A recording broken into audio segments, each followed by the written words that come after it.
chers amis téléspectateurs. Très heureux de vous retrouver pour une nouvelle édition de Terre de Mission, l'émission religieuse de TV Liberté.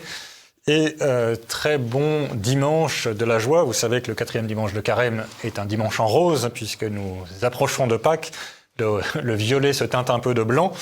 Et donc nous commençons la deuxième partie du Carême. Donc bonne fin de Carême à tous. Au programme aujourd'hui, 2 séquences comme la semaine dernière. D'abord, nous allons parler avec François-Xavier Giquel, qui est directeur des opérations chez SOS Chrétiens d'Orient, de la situation des chrétiens en Syrie. Vous savez que beaucoup de chrétiens ont été massacrés ces derniers jours en Syrie. Et voilà, nous allons en parler. Puis nous aurons par téléphone le frère Benjamin, un prêtre salésien, qui vient de publier un livre destiné aux jeunes en souffrance, « L'espoir est une force », qui est paru chez Artege.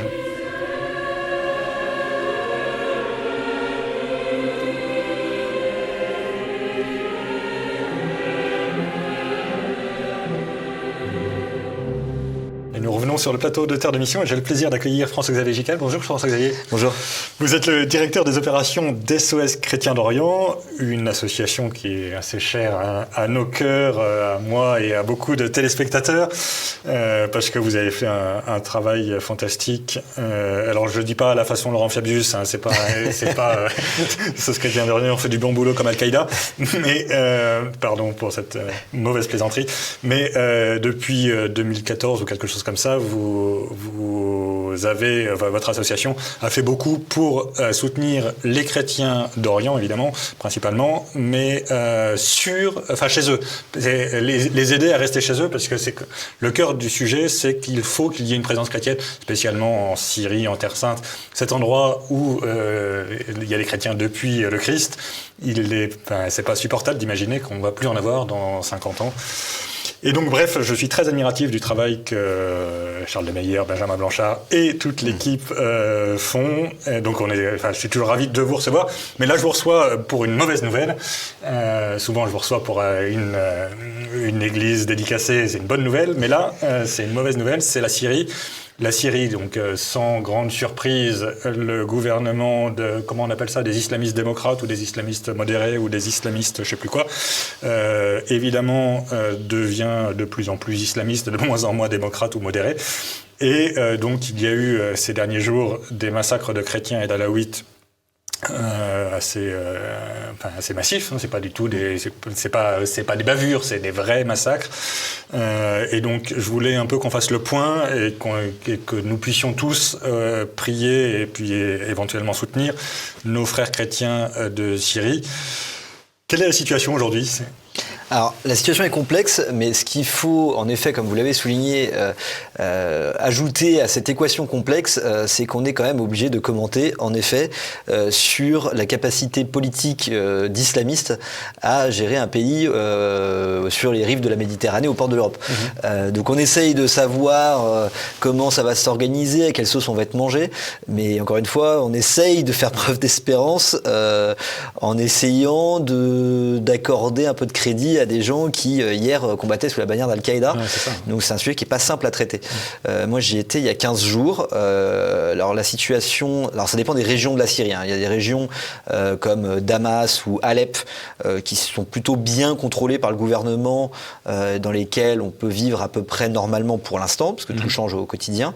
Il faut quand même éviter de sortir le soir une fois la nuit tombée et on rencontre des gens qu'on n'aurait pas fréquentés il y a quelques années.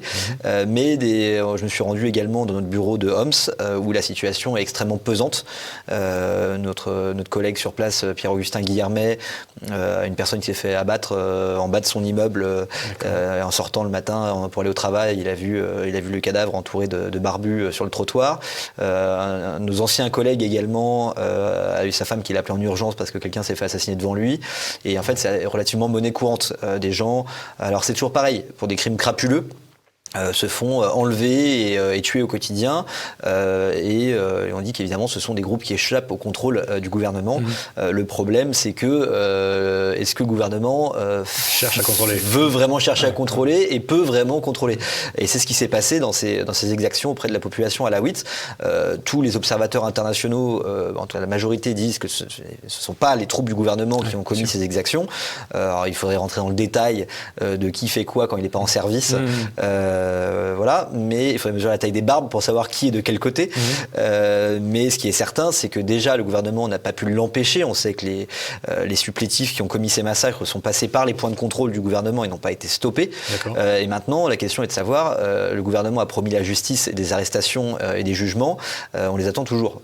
Est-ce que le gouvernement peut vraiment s'opposer à cette base radicale qui, pendant 10 ans, s'est vu promettre la victoire et l'instauration de la charia et qui, aujourd'hui, attend que les promesses soient tenues, alors que nous, occidentaux, nous attendons à ce que la Syrie devienne, comme ça, du jour au lendemain, un État démocratique moderne, dirigé par des gens avec qui nous pouvons parler en toute confiance. Donc il y a vraiment deux réalités qui s'affrontent et avec lesquelles Ahmed al-Shara, le président, doit jongler aujourd'hui. C'est ça. Et alors, par ailleurs, la Syrie n'a jamais été un État-nation au sens où on l'entend chez nous. Est-ce qu'il y a des chances ou des risques, selon le point de vue que vous aurez, qu'il y ait bientôt un émirat alaouite, et puis un émirat ceci, et puis un émirat ultra-radical sunnite, et que en fait, la Syrie explose en plein de petits territoires, mais surtout sultanat ou je sais pas quoi, émirat, autonomes, se détestant cordialement les uns les autres, et puis éventuellement se mettant d'accord pour aller égorger des chrétiens. Alors aujourd'hui, tout est possible. Aujourd'hui, il y a encore une fois deux réalités qui s'opposent. Il y a les grands mots, les pieuses promesses. Donc la semaine dernière, jeudi dernier, il y a eu un texte constitutionnel à valeur constitutionnelle qui a été signé par le président, qui veut l'unité des Syriens, qui veut que toutes les minorités soient respectées dans leurs droits, dans leurs pratiques religieuses. Alors sous la chape de la charia, puisque là où le droit islamique était une des sources du droit, il est désormais la source principale du droit. Ça y est, c'est dicté, c'est acté. Mais il va en faveur de l'unité d'après ses discours. La même semaine, il a signé un accord avec les Kurdes pour les intégrer dans les institutions étatiques. Mais d'un autre côté, donc ça c'est la théorie. Et de l'autre côté, les Kurdes sont immédiatement plaints de ne pas avoir été consultés sur ce texte constitutionnel. Donc est-ce que cet accord va exploser ou pas? Les Alaouites sont encore traumatisés par les exactions de quelques jours auparavant. Les chrétiens attendent, qui ont toujours été un terreau de l'unité nationale, ne sont pas les premiers opposants, mais par exemple le patriarche grec orthodoxe a voulu attendre d'avoir justement ces gages avant d'arborer le nouveau drapeau sur son patriarcat, car il ne veut pas soutenir aveuglément un système, on ne sait pas encore ce qu'il va donner. Donc il y a quand même encore un peu de retenue et d'attente de voir ce que ça va donner. Les Druzes sont un peu cantonnés dans leurs villes et villages. Alors certains sous occupation israélienne, d'autres. Il y a beaucoup de rumeurs. Une semaine sur deux, on nous dit qu'ils ont demandé la protection d'Israël. La semaine suivante, on dit que non, ils ont fait allégeance quand même au régime et qu'ils vont pas appeler non plus à envahir la Syrie par l'État voisin. Mais il y a quand même un flou artistique là-dedans. Donc, tout est possible. Là, on est vraiment à la croisée des chemins. Si le gouvernement tient ses promesses et réussit à contrôler sa base, ça fait déjà, ça fait déjà beaucoup. Dossier un peu massif. Ça fait dossier un peu massif. On peut s'orienter vers une unité nationale. D'ailleurs, ils ont conservé le terme dans la nouvelle constitution de République arabe syrienne, voilà, pour vraiment consacrer l'unité de la nation. Encore une fois, si tant est qu'il y ait une nation. Mais encore une fois, il y a beaucoup de défis à relever pour l'avenir. Et alors, du point de vue démographique, les chrétiens sont combien et sur une population de combien? Enfin, en gros. Oui, alors les chrétiens étaient 2 millions, représentaient à peu près 10% de la Syrie. Il faudrait avoir des chiffres vraiment mis à jour. En fait, la grosse problématique, c'est que il y avait une migration qui était proportionnelle, alors pas totalement, parce qu'énormément de millions de sunnites sont partis en Turquie, sont partis au Liban, sont partis vers l'Europe, et des chrétiens qui sont beaucoup moins nombreux, évidemment, ça se voyait un petit peu moins, sauf que les chrétiens resteront à l'étranger, et que les sunnites, alors on ne sait pas encore. Justement, ça c'est vraiment une interrogation qu'ont notamment les pays voisins comme le Liban, dont aujourd'hui la moitié de la population est composée de réfugiés syriens, attendent de savoir si ces réfugiés qui fuyaient Bachar al-Assad désormais vont rentrer chez eux, retrouver les révolutionnaires qui promettaient la liberté et la démocratie. Donc voilà. Mais en tout cas, ce qui est certain, c'est que la population chrétienne sort évidemment affaiblie de ces 10 ans ces 13 ans de conflit, et il faut voir aussi la place que vont leur laisser les autorités syriennes. syrienne. Pour l'instant, en effet, il y a eu pas mal de consultations qui ont été mises en place par le président, avec des moines à Alep par-ci, d'autres communautés religieuses par-là. Mais il y a quand même 3 patriarches en Syrie, dont le principal est le grec orthodoxe, qui représente près de la moitié de la population chrétienne de Syrie, qui n'ont pas été consultés encore par le président. Donc il y a encore une certaine retenue. C'est quand même un signal intéressant. Des chrétiens dans l'avenir politique du pays. Donc ça reste inquiétant. Et leur relation avec les chrétiens du Liban Alors, c'est un peu du cas par cas. C'est-à-dire que les chrétiens du Liban ont quand même, en tout cas certains courants, c'est toujours pareil, on ne peut pas parler au nom des chrétiens du Liban entier, parce que surtout que là-bas, les chrétiens du Liban sont quand même très politisés en fonction des différentes factions. Mais beaucoup n'ont pas oublié l'occupation syrienne, dont beaucoup d'officiers étaient chrétiens.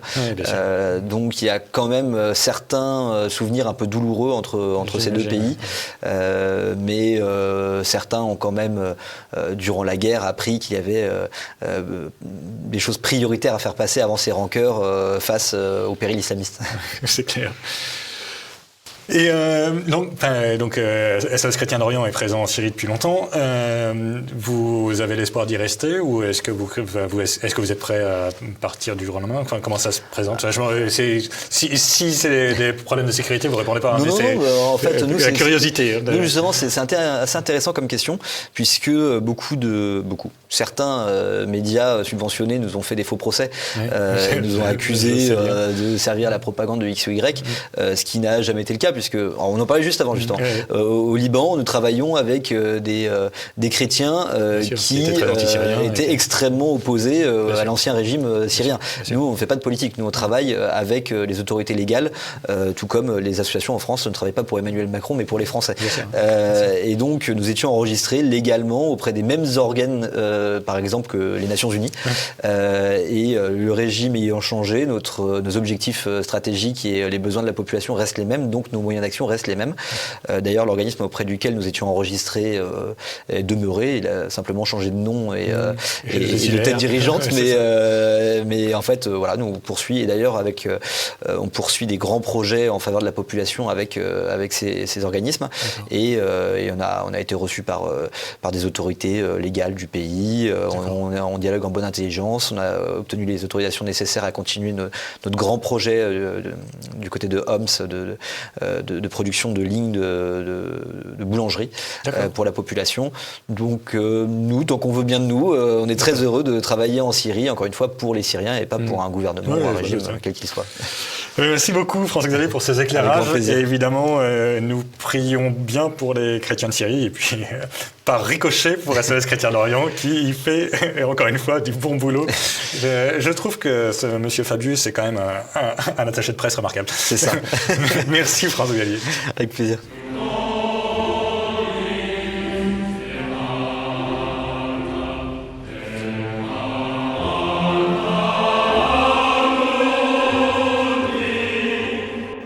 Retour sur le plateau de Terre de Mission et j'ai le plaisir d'accueillir, mais hélas par téléphone simplement, le frère Benjamin. Bonjour mon frère. Bonjour. Merci beaucoup d'être avec nous. Vous êtes prêtre salésien et directeur de collège. Alors d'abord, c'est quoi un prêtre salésien? C'est vrai que c'est plus très connu en France. On est très nombreux dans le monde. Ce sont des religieux prêtres éducateurs. On contacte, à l'instar de Saint Jean Bosco, on contacte notre vie aux jeunes, en priorité les jeunes en souffrance. Et voilà, donc c'est une vie totalement consacrée aux jeunes. À l'éducation. À ce titre, on travaille, on fait différents métiers auprès des jeunes. D'accord. Et alors, donc vous êtes directeur d'un collège qui s'appelle Don Bosco précisément, ce qui est manifestement est tenu par les Salésiens aussi. Oui, bien sûr.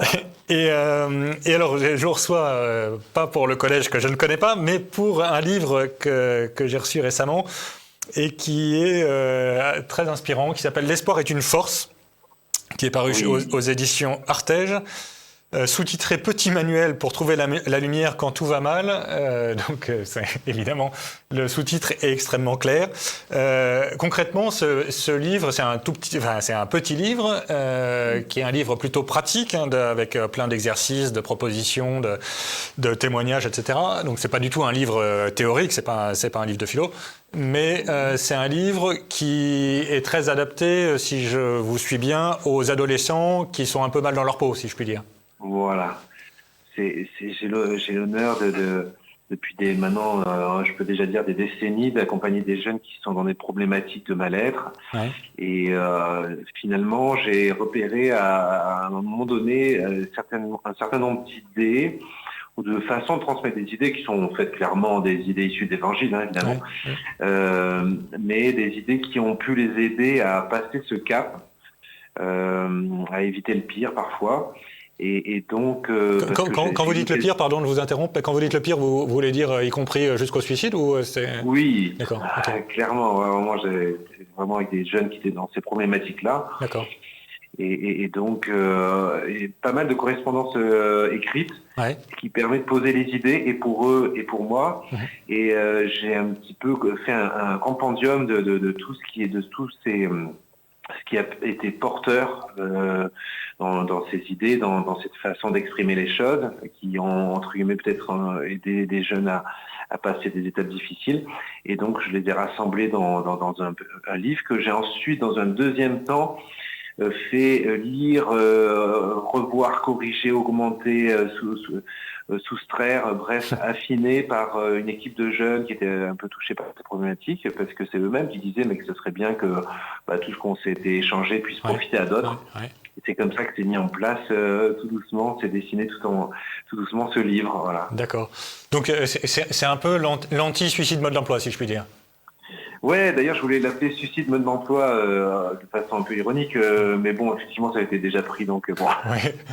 Et pas forcément très bien illustré, donc c'est pas forcément. C'est-à-dire suicide virgule mode d'emploi, pour montrer quoi faire quand on est dans des problématiques. Mais bon, plus largement que suicide, en tout cas, problématiques de mal-être. Oui, je comprends bien sûr. Anorexie. L'adolescence, c'est pas toujours simple, hein, bien sûr. C'est clair. Même dans des familles, dans des bonnes familles, on a parfois des coups de mou assez profonds, et voilà, ce livre veut apporter un peu les petites clés pour donner du sens à la vie. Voilà. Et alors, la clé un peu globale, c'est l'idée que même dans les situations les plus noires, il reste l'espoir en quelque sorte. C'est un peu la chanson de l'espérance.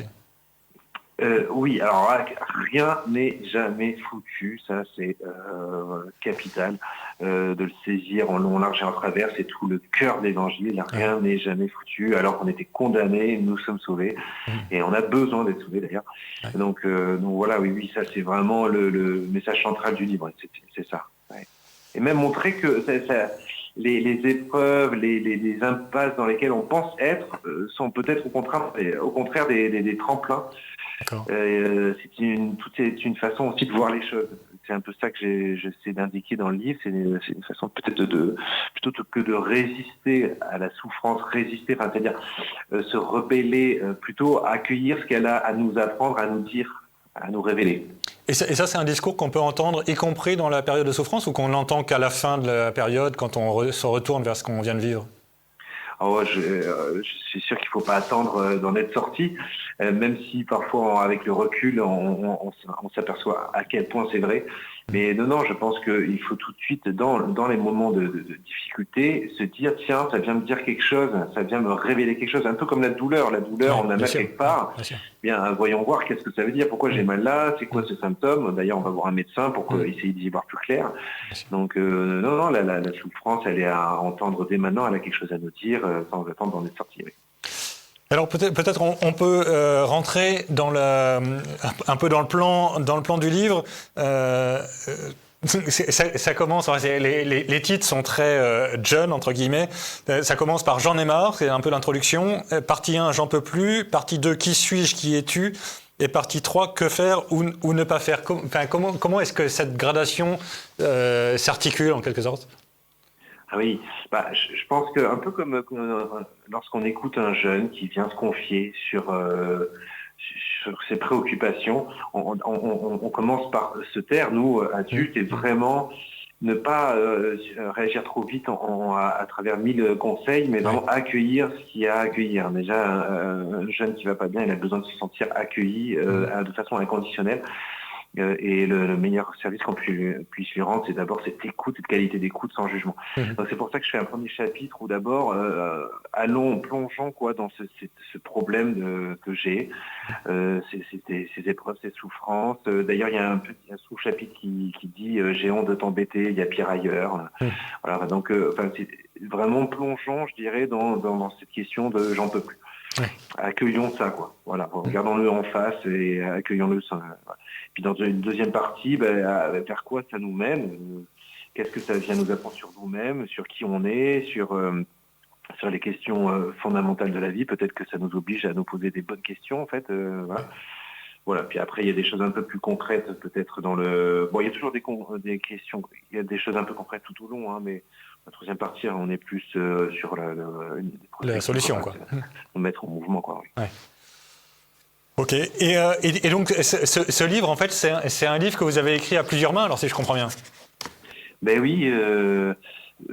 Disons que c'est j'ai repris ce que moi j'ai pu dire et qui a aidé des jeunes déjà. J'ai fait ce rassemblement, et ensuite des jeunes m'ont aidé à tailler le texte pour que vraiment ça soit parlant, compréhensible, accessible à des ados, même des ados qui sont pas de milieu culturel très riches et qui vont pas sembler, qui sont pas des lecteurs ou quoi. Donc c'est pour ça que le livre est très léger dans son style pour pouvoir.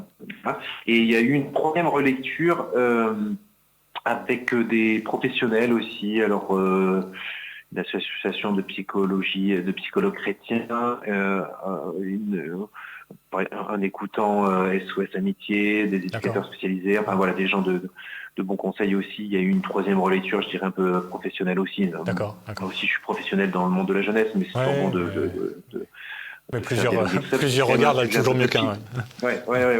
C'est un peu sujet délicat quand même. Oui, bien sûr, il ne faut pas se planter. Très bien. Et est-ce que, enfin, si c'est pas indiscret, est-ce que vous pourriez nous donner un ou deux exemples de jeunes qui ont été dans la situation d'avoir besoin de lire ce bouquin-là et que vous avez accompagné et qui s'en sont sortis qu'est-ce que ça veut dire s'en sortir en quelque sorte? Oui. C'est sûr. Alors, là, c'est un peu frais là pour la sortie du livre lui-même, mais bon, comme je dis, je pensais pas tellement au livre lui-même, mais à l'accompagnement que vous avez. Voilà, c'est ça, parce que je suis amené à dire des choses qu'il y a dans ce livre avec des jeunes, avec ou sans livre. Et on s'aperçoit pas qu'il y a parfois des idées. J'utilise aussi pas mal de contes ou des paraboles. J'en connais un qui faisait ça il y a 2000 ans, et derrière le sens profond d'un truc, paf, ça vient faire mouche parce que c'était le nœud qui coinçait. Alors, j'essaie de me souvenir d'un exemple peut-être plus concret.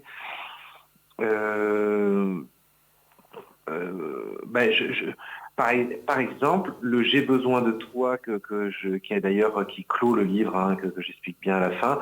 J'explique en fait si un jeune il avait eu davantage ce sentiment que en fait on a besoin de lui. Ouais.